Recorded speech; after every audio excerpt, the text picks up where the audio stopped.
Sa ngalan ng Ama at ng Anak at ng Espiritu Santo.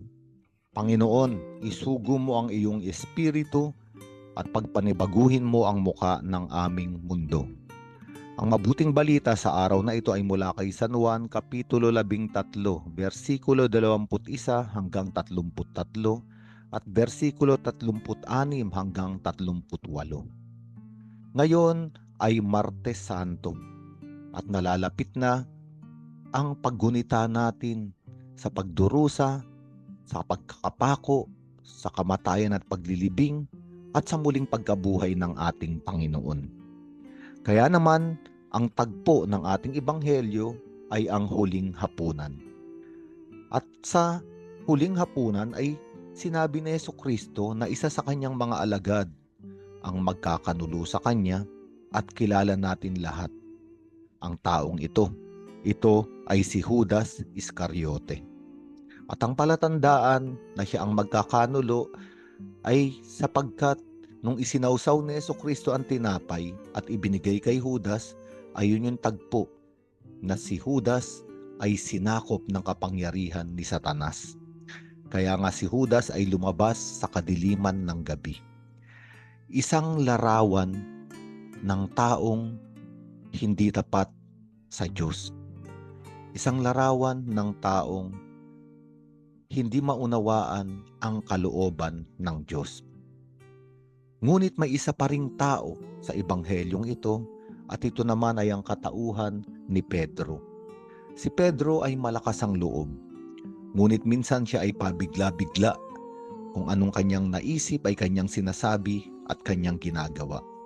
Kaya nga nung sinabi ni Jesus na ang mga alagad niya ay hindi pa makakasunod sa kanyang pupuntahan, at ito nga ang misteryo Pascual, sabi ni Pedro, kung iwan ka man ng lahat, Panginoon, hindi kita iiwan, susunod ako sa iyo. Para bagang si Pedro ay siguradong sigurado sa kanyang pananampalataya at sa kanyang sarili. Ngunit sinabi sa kanya ni Jesus ang katotohanan na bago tumilaok ang manok, 3 beses mo akong ikakaila. At ito ang pagtatatwa ni Pedro. Sa ebanghelyong ito ay may dalawang katauhan, si Judas at si Pedro. At sa katotohanan, halos magkahambing ang kanilang ginawang kasalanan. Si Judas ay ipinagbili o ipinagkanulo si Jesucristo. Si Pedro naman ay itinatwa at ipinagkaila si Jesucristo. Ngunit magkaiba ang bunga. Noong si Judas ay nagising sa katotohanan at nalaman niyang ipinagkanulo niya ang isang taong walang kasalanan, hindi niya matanggap ang kanyang pagkakamali. Naiskandalo siya sa kanyang sarili. Hindi niya matanggap na pumasok siya sa isang malalim na kahinaan. Hindi niya matanggap na wala siyang kaunawaan sa pagkatao ni Jesucristo at sa pagiging Diyos ng ating Panginoon. At lahat ng ito ay nanggaling sa tinatawag nating kapalaluan. Masyadong mataas ang tingin niya sa kanyang sarili, kaya sa pagharap sa katotohanan na siya ay nagkamali at nagkasala, hindi niya kayang lunukin, hindi niya kayang tanggapin ang kanyang sarili at ang katotohanan ng kanyang pagkatao. Samantalang si Pedro ay binigyan ng biyayang tanggapin na siya ay nagkasala. Sa ebanghelyo nga ni San Lucas, makikita natin na si Jesus ay nakatingin kay Pedro. At si Pedro, nung makita niya na si Jesus ay nakatingin sa kanya at naganap yung propesiya ni Jesus na ipagkakaila niya o itatatwa niya ang Panginoon ng 3 ulit, hinawakan ni Pedro ang kanyang kahinaan at kasalanan sa kanyang mga kamay at siya ay lumuha. Buong kababaan ng loob na nagsisi. At ang resulta, si Judas na hindi makatanggap na siya ay makasalanan at mahina, ay pinatay niya ang kanyang sarili. Ang sabi sa Gawa ng mga Apostol at sa iba pang bahagi ng Bagong Tipan, binigti niya ang kanyang sarili. Kinuha niya ang kanyang sariling buhay. Samantalang si Pedro, nung inangkin niya at pinagsisihan ang kanyang kahinaan at kasalanan, tinanggap niyang siya ay mahina, ngunit umasa siya sa pagtanggap at pagpapatawad sa kanya ng Panginoon. Si Pedro ang naging unang Santo Papa, ang naging ulo ng unang simbahan. At kung titignan natin ang dalawang katauhan na ito, makikita natin ang ating mga sarili. Hindi tayo nalalayo sa kanila. Minsan ay ipinagpapalit natin ang Panginoon sa ibang mga bagay.